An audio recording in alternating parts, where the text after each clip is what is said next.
आज हम करने जा रहे हैं आपकी वर्कशीट नंबर 9 विषय विज्ञान कक्षा 10, हमारी डेट 26 जुलाई के लिए। तो चलिए शुरू करते हैं। आज की वर्कशीट में हम पढ़ेंगे धातु और अधातु के बारे में। आइए अब कुछ क्रियाकलाप करने का प्रयास करते हैं, कुछ जो इम्पोर्टेंट आपकी एक्टिविटीज़ हैं। जैसे पहला है आपका निम्नलिखित तालिका पूरी करिए। आपको इस तालिका में क्या करना है, पदार्थों की दिखावट और कठोरता के बारे में बताना है। ठीक है, जैसे कुछ वस्तु या पदार्थ आपको इधर दिए गए हैं, ये आपको बताने की दिखावट दिखने में कैसे है, चमकदार है या फिर निष्प्रभाव है। ठीक है, डल है, चमकते नहीं है। कठोरता में बहुत कठोर है या फिर ज़्यादा कठोर नहीं है, ये बताना है। जैसे लोहा है, आयरन जो होता है, आयरन क्या है, धातु है। धातु क्या होती है, चमकदार होती है। और आयरन क्या है, आयरन तो बहुत कठोर भी है। ठीक है, कोयला, कोयला क्या होता है, मैंने आपको बताया था कि जो धातु होती हैं वो क्या होती है, ज़्यादातर चमकदार होती हैं, जबकि जो अधातु हैं वो चमकदार नहीं होती। कोयला क्या है, एक अधातु है। ये कैसा है, निष्प्रभाव, चमकदार नहीं है ये, और कठोर भी नहीं है। ठीक है, कठोर भी ज़्यादातर यही होते हैं धातु ही। ठीक है, एल्यूमिनियम, एल्यूमिनियम क्या है, धातु है। ये क्या है, चमकदार है और बहुत कठोर भी है।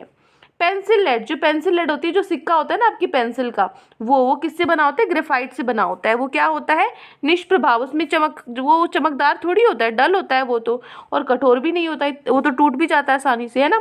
कॉपर, कॉपर कैसा होता है, कॉपर भी धातु है, कैसा होता है, चमकदार होता है। ठीक है, और क्या होता है, बहुत कठिन। फॉस्फोरस, फॉस्फोरस क्या होता है, निष्प्रभाव होता है लेकिन बहुत कठोर नहीं। देखो जो फॉस्फोरस होता है ना, जो ये रूम टेम्परेचर पे, ठीक है, मतलब जो कमरे का तापमान है उस पर तो ये बहुत कठोर नहीं होता, सॉफ्ट होता है, वैक्स टाइप होता है, लेकिन हम इसको बहुत कठोर बना भी सकते हैं। ठीक है, तो किस सेंस में, दो तरीके के सेंस में ये आ सकता है, लेकिन अगर हम रूम टेम्परेचर की देखे जाए तो ये ज़्यादा कठोर नहीं होता। ठीक है, चलिए आगे आपका क्रियाकलाप 1 है, जो आपकी एक्टिविटी 1 है। इसके अंदर आपको क्या करना है, एक लोहे की कील, एक कोयले का टुकड़ा, एक मोटे एल्यूमिनियम तार का टुकड़ा और एक पेंसिल लेड। क्या क्या लिया है, लोहे की कील ली है, कोयला लिया है, एल्यूमिनियम लिया है और पेंसिल लेड मतलब ग्रेफाइट लिया है। तो लोहे की कील लेकर उसे क्या करेंगे, हथौड़े द्वारा हम पीटेंगे, लेकिन ध्यान रखना है आपको चोट ना लगे इस दौरान। ठीक है, तो जोर से पीटने का प्रयास करना है हमें। फिर एल्यूमिनियम के तार पर भी जोर से चोट लगानी है इसी तरीके से। इसी प्रकार फिर जो कोयले के टुकड़े हैं और जो पेंसिल का सिक्का है उस पर भी ऐसे ही हथौड़े के साथ उनको पीटना है। तो आपने क्या देखा, ये आपको सारणी 2 में रिकॉर्ड करना है, जो ये नीचे आपको टेबल दी हुई है। ठीक है, तो हथौड़े से लोहे की कील को पीटना।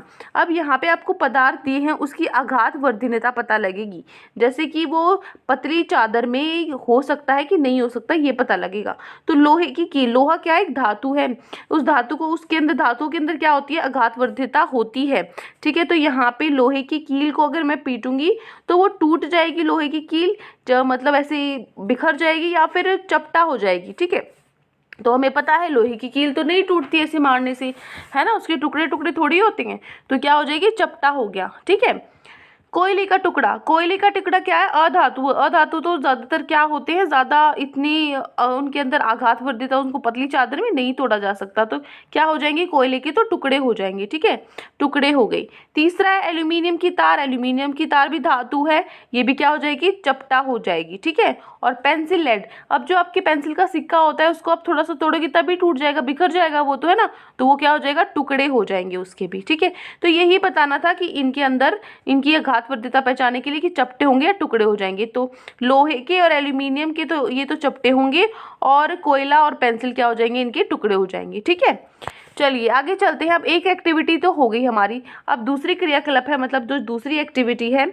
उसमें क्या है, आपको याद करिए, जब किसी वस्तु में विद्युत का प्रवाह होता है, बिजली अगर किसी वस्तु के अंदर से जा सकती है, तो यह परीक्षण करने के लिए विद्युत परिपथ कैसे बनाया जाता है। चित्र 2 में आपको, आपने पहले भी बचपन में बनाया भी होगा। ठीक है, इस तरीके से बनाते थे, तो आपने कक्षा 6 में विभिन्न वस्तुओं के साथ ये क्रियाकलाप किया होगा। अब इसी क्रियाकलाप को आपको सारणी 3 में नीचे आपको एक टेबल दी हुई है, उसके अंदर भरना है, पदार्थों के बारे में बताना है कि कौन सा सुचालक है और कौन सा कुचालक है। सुचालक जिसके अंदर से बिजली जो विद्युत है वो प्रवाह हो सकती है, कुचालक जिसके अंदर से बिजली या फिर विद्युत है वो प्रवाह नहीं हो सकती। तो इस तरीके से बनाते थे पहले। अब आपको क्या करना है, देखो सारी चीजें वही लेनी है जो इसमें थी ना, चारों वही चीजें लेनी थी। चलिए अब देखते हैं, मान लीजिए लोहे का छड़ है या कील है, उसको अगर आप देखोगे तो वो कैसा निकलेगा, सुचालक या कुचालक। देखो जो धातु होते हैं वो सुचालक होते हैं और अधातु कुचालक होते हैं, लेकिन एक को छोड़ के। जो पेंसिल लेड है, जो ग्रेफाइट होता है ना, ग्रेफाइट होता तो कुचालक है, लेकिन उसके अंदर से विद्युत धारा प्रवाह हो सकती है, वो अलग था, वो एक्सेप्शन था सबसे।